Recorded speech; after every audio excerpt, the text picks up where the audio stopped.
తిరిగి BCN news కి స్వాగతం. కూటమి పాలనలో రాష్ట్రంలో ఎమర్జెన్సీ కన్నా దారుణమైన పరిస్థితులున్నాయని వైసీపీ లీగల్ సెల్ అధ్యక్షుడు మనోహర్ రెడ్డి ధ్వజమెత్తారు. తాడేపల్లి పార్టీ కేంద్ర కార్యాలయంలో ఆయన మీడియాతో మాట్లాడుతూ ప్రభుత్వ వైఫల్యాలను సోషల్ మీడియాలో విమర్శించిన ప్రజాస్వామ్య పద్ధతిలో నిరసన తెలిపిన ఈ ప్రభుత్వం తట్టుకోలేకపోతుందని అన్నారు. మంత్రివర్గ నిర్ణయాలను పోస్ట్ చేసిన ప్రెస్ మీట్ వీడియోలు అప్లోడ్ చేసిన పోలీసుల నుంచి తొలగించాలని అదే పనిగా మెటా ఎక్స్ కి నోటీసులు వస్తున్నాయని ఆగ్రహం వ్యక్తం చేశారు. చంద్రబాబు ఆదేశాలతో అమాయకులను వేధిస్తున్న పోలీసుల వివరాలను డిజిటల్ బుక్ లో నమోదు చేస్తున్నామని, వారంతా భవిష్యత్తులో మూల్యం చెల్లించుకోక తప్పదని మనోహర్ రెడ్డి హెచ్చరించారు. భారతదేశం ప్రపంచంలోనే ఇంత పెద్ద దేశంగా ఉండి అందులో పెద్ద ప్రజాస్వామిక దేశంగా భారత రాజ్యాంగం ద్వారా నిర్మితమై ప్రపంచంలోనే అతి పెద్ద ప్రజాస్వామ్య దేశంగా పిలువబడుతున్న సంగతి మనందరికీ తెలిసింది. ఎందుకంటే ఈ ప్రజాస్వామ్యంలో బహుళ పార్టీల వ్యవస్థ, తర్వాత ప్రతి 5 సంవత్సరాలకు ఎన్నికలు జరగడం, ఎన్నికల ద్వారా ప్రజలు తమకు నచ్చిన అభ్యర్థులను ఎన్నుకోవడం, తమ పార్టీని ఎన్నుకోవడం అనేది సర్వసాధారణంగా జరుగుతున్న విషయం. ఇది భారత రాజ్యాంగం ప్రకారం సంక్రమించిన హక్కు. అయితే ఆ ప్రజాస్వామ్యంలో ముఖ్యంగా అధికార పార్టీ, ప్రతిపక్ష పార్టీ అనేటివి రెండు కళ్ళ లాంటివి. ఒకటి, ఒక పార్టీ పాలన చేస్తే ప్రతిపక్షంలో ఉండే పార్టీ ప్రశ్నిస్తుంది. ఒక పార్టీ, అధికారంలో ఉన్న పార్టీ నిర్ణయాలు తీసుకుంటే అందులోని లోపాలను ఎత్తి చూపడం ప్రతిపక్ష పార్టీ కర్తవ్యం. ఇది సాధారణంగా జరుగుతున్న విషయాలు ఇంత మునుపు.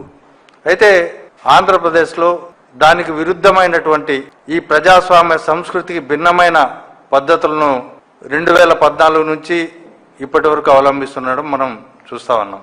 ఎందుకంటే వాళ్ళు ఎప్పుడు అధికారంలోకి వచ్చినా ప్రతిపక్షాల గొంతు నొక్కడానికి, తమ పాలనను ఎవరు ప్రశ్నించకుండా ఉండడానికి అన్ని వ్యవస్థలను దుర్వినియోగం చేస్తున్న పరిస్థితి ఈ రాష్ట్రంలో ఉంది.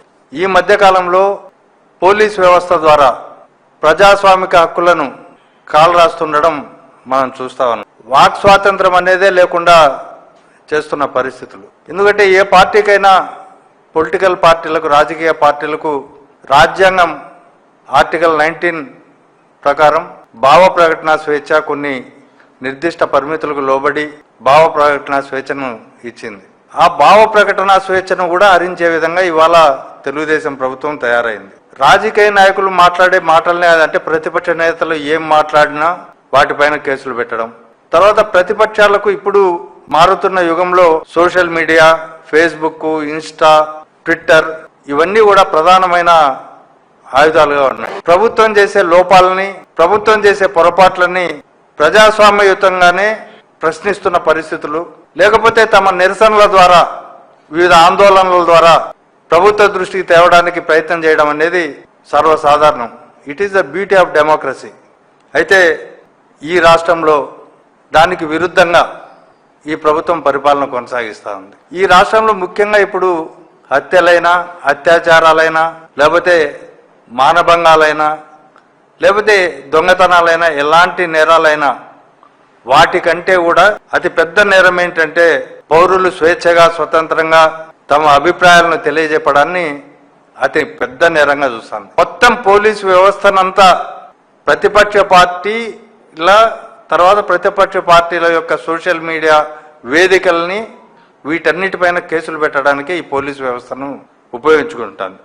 చంద్రబాబు గారి పరిపాలనలో ఆయన చేస్తున్న ప్రజా వ్యతిరేక నిర్ణయాలను కానీ ఎవరైనా ప్రశ్నిస్తే వాళ్ళని వెంటనే తీవ్రవాదుల కంటే ఎక్కువగా చూసే పరిస్థితి ఈ రాష్ట్రంలో ఉంది. అయితే దీంట్లో దానికి భిన్నంగా చంద్రబాబు గారు కానీ, ఆయన పార్టీ వాళ్ళు కానీ, ఆయన మీడియా కానీ, వాళ్ళు ఎవరు ఏమైనా మాట్లాడచ్చు, ఎలాంటి దూషణలైనా చేయొచ్చు, ఎవరినైనా తిట్టచ్చు, ఏం చేసినా వాళ్ళు మాత్రం దానికి అతీతులు చట్టాన్ని. ప్రతిపక్ష పార్టీలు మాత్రం ప్రజాస్వామికయుతంగానే ప్రశ్నిస్తే కూడా అది తీవ్రవాదుల కంటే పెద్ద నేరంగా భావించే రోజులు ఇవి. ముఖ్యంగా ఇటీవల కాలంలో మనం చూస్తే వైఎస్ఆర్ కాంగ్రెస్ పార్టీ అఫీషియల్ హ్యాండిల్ని, ఇన్స్టాగ్రామ్ని తొలగించడం.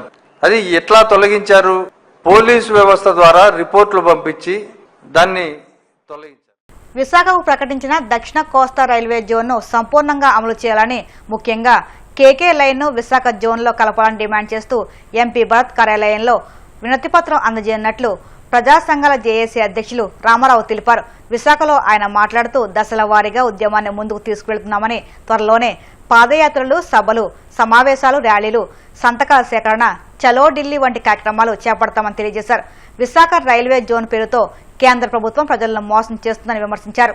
ఈ రోజు విశాఖ ద్వారకానగర్ పవర్ గ్రంథాలయంలో ఏపీ ప్రజా సంఘాల జేఏసీ ఆధ్వర్యంలో విశాఖ సంపూర్ణ రైల్వే జోన్ కేపీఎల్ఐతో కలిపి రైల్వే జోన్ కావాలని కోరుతూ ఒక సమావేశం ఏర్పాటు చేయడం, అందులోనే భవిష్యత్ కార్యాచరణ, రాబోయే రోజుల్లో ఉద్యమాన్ని ఏ రకంగా ముందుకు తీసుకెళ్లాలనే దాని మీద సమాలోచన, ఒక సంతకాల సేకరణ కానీ, చలో ఢిల్లీ కానీ, గ్రామాల్లో ఆటాపాటా కానీ, వీటన్నిటిని తీసుకోవడం ఒక ఎత్తు.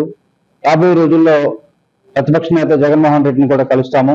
మిగతా అన్ని రాజకీయ పార్టీలను కూడా ఉద్యమంలో కలిసి వచ్చేలాగా మేము మాట్లాడే ప్రయత్నం కూడా చేస్తాము. కేంద్ర ప్రభుత్వం, కేంద్ర రైల్వే శాఖ ఇప్పటికైనా సరే విశాఖకు సంబంధించి నిధులతో కూడిన బడ్జెట్ కూడా ఇవ్వాల్సిన అవసరం ఉంది. Railway training centre, railway research centre కూడా ఏర్పాటు చేయాలి. నిరుద్యోగులు ఎక్కువగా ఏమడుగుతున్నారంటే, మాకు విశాఖలోనే ఒక రిక్రూట్మెంట్ బోర్డు కావాలండి, ఉద్యోగాలకు సంబంధించి మేము డే అండ్ నైట్ హాస్టల్స్ లో ఉండి చదువుకుంటున్నాము, మాకు ఉద్యోగాలు వస్తాయా లేవా అనే ఆవేదనతో ఉన్నామండి అంటున్నారు. మరి ఉద్యోగ నియామకాలకు సంబంధించి బీహార్, బెంగాల్, ఒరిస్సా వాళ్ళు ఏమో ఇక్కడ నుంచి ఉన్న వాళ్ళు వెనక్కి వెళ్ళాలి, ఎక్కడున్నా తెలుగు వాళ్ళు ముందుకు రావాలి. ఈలోగా ఇంకొక అన్యాయం, దుర్మార్గం ఏంటంటే, ఈస్ట్ కోస్ట్ రైల్వే అధికారులు, ఒడిశా అధికారులు డిఆర్ఎం కార్యాలయంలో ఖజానా ఖాళీ చేస్తున్నారు. ఈ టెండరు, ఈ ప్రొక్యూర్మెంట్, ఈ పేమెంట్ అలాంటి ఆప్షన్స్ తో ₹1,00,000 కూడా వాళ్ళు డైవర్షన్ చేస్తా ఉన్నారు. కాబట్టి సరైన విధానం కాదు. వచ్చిన రైల్వే జోన్ లో మా హక్కులు ఏంటి, మా సమస్యలు ఏంటి అనే దాని మీద అధ్యయనం చేసుకుంటే రాబోయే రోజుల్లో మలిదశ పోరాటానికి మేము అంతా సిద్ధంగా ఉన్నాం. ఏటీ రామారావు, ఏపీ ప్రజా సంఘాల జేఏసీ అధ్యక్షుడు. ఖచ్చితంగా ఇవాళ మా బీజేపీకి సంబంధించి మాధవ్ గారు, అవాళ ఉద్యమంలో ఉన్న వ్యక్తి, మాతో పాటు కలిసి నడిచిన వ్యక్తి పల్లా శ్రీనివాస్ గారు కానీ, అలాగే గుడివాడ అమర్నాథ్ గారు వైసీపీకి సంబంధించి కానీ, వీళ్ళందరూ ఏంటంటే కేవలం రాజకీయ కోణంలో చూస్తున్నారు తప్ప దీన్ని చిరకాల డిమాండ్ గా గమనించట్లేదు. దీని పూర్తి స్థాయిలో మళ్ళీ ముందులోకి వస్తే, ప్రజల్లోకి వస్తే మీరే ఎమ్మెల్యేలు, ఎంపీలు అవుతారు కదా, మా దగ్గర ఎంపీలు అయ్యే వాళ్ళ అవకాశాలు ఏమీ లేవు అంటే ఇది కేవలం అవకాశం వచ్చిందని నిలబెట్టుకోవాలి. ఇప్పుడు కేవలం ఎవరికో ఒకళ్ళిద్దరు కోపం పడతారని, కోపం వస్తుందని, అశ్విని గారి కోపం వస్తుంది, లేకపోతే చంద్రబాబు గారి కోపం వస్తుంది అని చెప్పి ఉద్యమం దాచిపెడతా ఉన్నారు. సమంజసం కాదు. తిరిగి మీరు ప్రజాక్షేత్రంలో ప్రజల మనోభావాల ఆకాంక్షలు గుర్తించాలి. మీరు అలా గుర్తించకపోతే ఏమవుతుంది, ప్రజలు మళ్ళీ మిమ్మల్ని ఓడిస్తారు. ఇప్పుడు అక్కడ తమిళనాడులో టీవీకే విజయ్ ఎట్లా విజయం సాధించాడు, ప్రజల మనోభావాల ప్రకారం ఆయన ముందుకు వచ్చాడు. మరి ఏపీలో కూడా అట్లాంటి మార్పులు జరిగే అవకాశాలు ఉన్నట్టు నాకు కనబడతా ఉంది. అందువల్ల ప్రజలు ఇచ్చిన అవకాశాన్ని మీరు ఉపయోగించుకోండి. మీ పార్టీ కార్యకర్తలు కూడా మిమ్మల్ని నిలదీస్తున్నారు. విశాఖ సంపూర్ణ రైల్వే జోన్ విషయంలో వాళ్ళకి ఏం సమాధానం చెప్తారు, ప్రజలకు ఏం సమాధానం చెప్తారు తెలుసుకోవాలి. మేమైతే భవిష్యత్ కార్యాచరణలో అందరి ఎమ్మెల్యేలు ఇళ్ల ముందు, ఎంపీలు ఇళ్ల ముందు, రాజకీయ పార్టీల ఇళ్ల ముందు కూడా మేము వస్తాము. ఖచ్చితంగా నిరసన తెలియజేస్తాము, కాగితం కూడా ఇస్తాము. ఇప్పటికీ కూడా ఏ ఒక్క పార్టీ కూడా సంపూర్ణ కేకే లైన్ తో కూడిన రైల్వే జోన్ కావాలని ఒక లెటర్ కూడా రైల్వే బోర్డు వాళ్ళకి ఇవ్వలేదు, రైల్వే మంత్రికి ఇవ్వలేదు, డిఆర్ఎంకి ఇవ్వలేదు. అంటే మీకు కేకే లైన్ తో కలిపిన రైల్వే జోన్ అవసరం లేదా అని నేను అడుగుతా ఉన్నాను. ఒడిశాకి ఇప్పుడు మేము రైల్వే జోన్ అడిగితే రాయగఢ డివిజన్ వచ్చింది. ఒడిశా వాళ్ళు పండుగ చేసుకుంటున్నారు, వాళ్ళు కేక్ కట్ చేసుకుంటున్నారు, వాళ్ళు సంతోషంలో ఉన్నారు. మేము అప్పటికే హైదరాబాద్ పోయింది, కేకే లైన్తో కలిపిన రైల్వే జోన్ పోతుంది. ఆనాడు ప్రత్యేక హోదా ఉద్యమాన్ని నాశనం చేశారు, తాకట్టు పెట్టారు. మళ్ళీ ఇవాళ ప్రజలకు ఏమి ఇస్తున్నారు? ఇక్కడ ఆంధ్రప్రదేశ్ ఖాళీ అయింది కదా. నేను రైల్వే జోన్ విషయంలో ఇంకో మాట కూడా మళ్ళీ మీకు గుర్తు చేస్తున్నాను. అమరావతి రాజధాని పేరు పెట్టారు, ఇక్కడ సౌత్ కోస్ట్ రైల్వే జోన్ అంటున్నారు. అది కరెక్ట్ కాదు. ఇది విశాఖ రైల్వే జోన్ గా నామకరణం కూడా చేయాలి. మేము భవిష్యత్ కార్యాచరణ రెడీ చేసుకుంటే రాబోయే రోజుల్లో ఖచ్చితంగా పోరాటానికి సిద్ధంగా ఉంటాం. మేము వచ్చే వారమే ఢిల్లీ ప్రయత్నం చేస్తాం. మొత్తం అంతా ఢిల్లీ వెళ్తాం, మొత్తం అంతా టీం అంతా కూడా. అలాగే సంతకాల సేకరణ కానీ, ప్రచారం కానీ, ఆర్కే బీచ్ లో కానీ మిగతా ప్రచార కార్యక్రమాలు కూడా రెడీ చేసుకుంటా ఉన్నాం. అడుగడుగు స్టెప్ బై స్టెప్ ముందుకెళ్తా ఉన్నాం. ఇంకా జూన్ 1 సమయం ఉంది కాబట్టి ఈలోగా డిఆర్ఎం కార్యాలయంలో కానీ, జిఎం కార్యాలయం కానీ, అక్కడ కొత్తగా విఎంఆర్డీఏ కార్యాలయం దగ్గర కూడా వెళ్ళి వాళ్ళకి కూడా మేము లెటర్లు ఇస్తాము. ఖచ్చితంగా మా తెలుగు వాళ్ళకి ఉద్యోగ అవకాశాలు ఇచ్చేలాగా ప్రయత్నం చేయాలని చెప్పి కోరుతాం. విశాఖపట్నం వేదికగా కేంద్ర ప్రభుత్వ తీరుపై సిపిఎం పొలిట్ బ్యూరో సభ్యుడు బివి రాఘవులు నిప్పులు చెరిగారు. ప్రధాని మోదీ ఇటీవల ప్రజలకు ఇస్తున్న పొదుపు సూచనలు వినడానికే బాగానే ఉన్న క్షేత్రస్థాయిలో అవి తీవ్రమైన నష్టాన్ని కలిగిస్తాయని ఆందోళన వ్యక్తం చేశారు. బంగారం కొనవద్దు, విదేశాల్లో పెళ్లిళ్లు చేసుకోవద్దు, సేంద్రియ వ్యవసాయం చేయాలంటూ మోదీ చెబుతున్న మాటలు ప్రజలను తప్పుదావ పట్టించడమేనని విమర్శించారు. దేశంలో నిరుద్యోగం, ధరల పెరుగుదల వంటి సమస్యలను పక్కదారి పట్టించడానికే మోదీ ఇలాంటి వింత సూచనలు చేస్తున్నారని రాఘవులు ఆరోపించారు. ఈరోజు 4-5 విషయాలు మీ ముందు ప్రస్తావిస్తాను. ప్రధానమంత్రి గారు మోడీ గారు, రాష్ట్ర ముఖ్యమంత్రి చంద్రబాబు గారు ఈ మధ్య అదే పనిగా పొదుపు చర్యల గురించి మాట్లాడుతున్నారు. నిన్న మొన్న చంద్రబాబు గారు తన కాన్వాయ్లో తను ప్రయాణం చేసేటప్పుడు వెంబడొచ్చే కార్లలో 50% తగ్గించాలి అని చెప్పేసి అధికారులను ఆదేశించినట్టుగా వచ్చింది. అంటే సగానికి సగం కార్లు తగ్గిస్తే ఇప్పుడు ప్రపంచం ఎదుర్కొంటున్న సంక్షోభం తగ్గిపోతున్నట్టుగా ఆయన భావం కలిగించేదానికి ప్రయత్నం చేశారు. ఆ తర్వాత పవన్ కళ్యాణ్ గారు కూడా అదే మాట అన్నట్టుగా మీడియాలో వచ్చింది. అంతకుముందు 10వ తేదీన హైదరాబాద్లో ప్రసంగిస్తూ మోడీ గారు ఇంకా అనేక సూత్రాలని చెప్పారు. బంగారం కొనుగోలు మానేయండి అని చెప్పేసి, అలాగే పెళ్ళిళ్ళు విదేశాల్లో చేసుకోవద్దని, రైతులు రసాయనిక ఎరువులు వాడకుండా ప్రకృతి వ్యవసాయం చేయండి అని, అలాగే ఇక నుంచి ఇంటి నుంచే పనిచేయండి, వర్క్ టు హోమ్ చేయండి అని చెప్పేసి ఇటువంటి అనేక సూచనలు ఉపదేశాలు ఆయన చేశారు. చంద్రబాబు గారు కూడా ప్రభుత్వ కార్యాలయాల్లో ఇక పని వర్క్ టు హోమ్ చేస్తాను ప్రభుత్వ రంగంలో అని చెప్పేసి కూడా నేను ప్రకటించారు. ఇవన్నీ ఈరోజు దేశం ఎదుర్కొంటున్న పెట్రోల్, డీజిల్, గ్యాస్ సంక్షోభం ఏదైతే ఉందో ఆ సంక్షోభాన్ని పరిష్కరించే మార్గాలుగా వారు ప్రజల ముందు ఉంచారు. ఇది ఎంతో ఆశ్చర్యకరంగా ఉంది. అక్కడ మోడీ గారు కానీ, ఇక్కడ చంద్రబాబు గారు కానీ, రాజకీయ నాయకులు స్వాములు వార్లు కాదు ఉపదేశాలు చేయడానికి, సమస్యను పరిష్కరించేదానికి ఏమిటి మార్గం అని చెప్పేసి ఆలోచించాల్సిన వాళ్ళు. సమస్య సృష్టించింది ఒకరైతే ఇప్పుడు ప్రజలు భారాలు మోయండి, మోయలేకపోతే పొదుపును పాటించండి అని చెప్పేసి తాము చేసిన తప్పిదాలకి ప్రజల మీద భారం పెట్టేదానికి, నేరం మోపేదానికి ప్రయత్నం చేస్తున్నారు. నేరం చేసింది ఒకరైతే శిక్ష వేసేది ప్రజలకు లాగా ఇది ఉన్నది. అలాగే వారు చేసే సూచనలు ప్రజలకు ఎంత ప్రమాదకరమో వారికి అర్థమైనట్లేదు.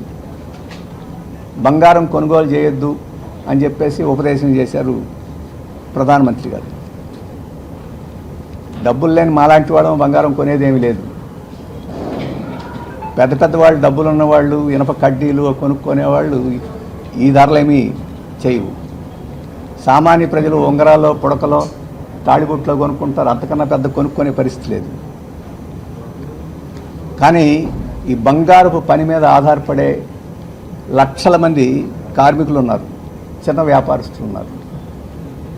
కాబట్టి బంగారాన్ని మీరు కొనుగోలు చేయొద్దు, వ్యాపారాలు తగ్గించుకోండి అని చెప్పేసి చెప్పే ముందు ఈ లక్షల మంది కార్మికులను ఏం చేస్తారో వారు ఆలోచించి ఉండాల్సి ఉంది.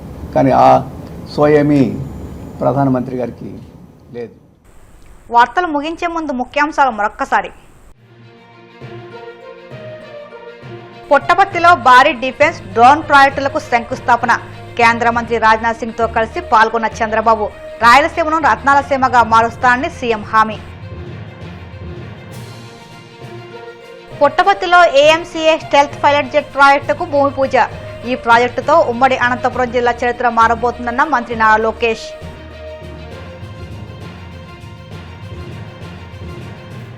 ఒక్క సెంటు కబ్జా చేసినట్టు నిరూపించిన రాజకీయాల నుంచి వైదొలుగుతా. ఎల్లో మీడియాకు వైసీపీ మాజీ ఎమ్మెల్యే రవీంద్రనాథ్ రెడ్డి సవాల్. చంద్రబాబు ఆదేశాలతో అమాయకులను వేధిస్తున్న పోలీసులు భవిష్యత్తులో మూల్యం చెల్లించుకోక తప్పదు. వైసీపీ లీగల్ సెల్ అధ్యక్షుడు మనోహర్ రెడ్డి హెచ్చరిక. ఈ వార్తలు ఇంతలో సమాప్తం. మరిన్ని వార్తల కోసం BCN digital YouTube channel, Facebook పేజీని ఫాలో అవ్వండి. అప్డేట్ వార్తల కోసం ప్లీజ్ సబ్స్క్రైబ్.